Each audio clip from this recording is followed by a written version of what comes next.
What's up, everyone? Welcome to the video. Today we're going to take a look at how to replace the battery in this GMC Sierra Smart Key Remote Fob. This GMC Sierra key fob is going to be for the GMC Sierras that have a push button start ignition, and this key fob is going to use replacement battery CR2032.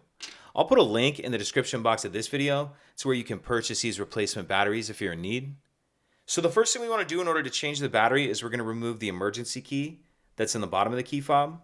That's done by pressing this release on the side that my thumb's on, and the emergency key will pull out like that. Now if we hold our key fob with the buttons facing down and we take a look at the bottom of it, we see there's this notch right here that I'm touching with the end of the key.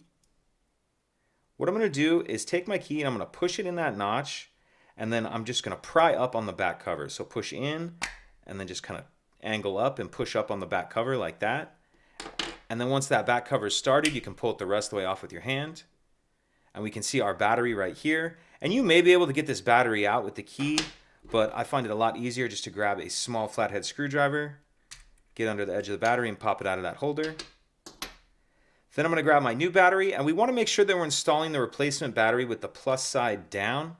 The plus side goes down, snap it down into that holder, and then we can snap the two halves back together.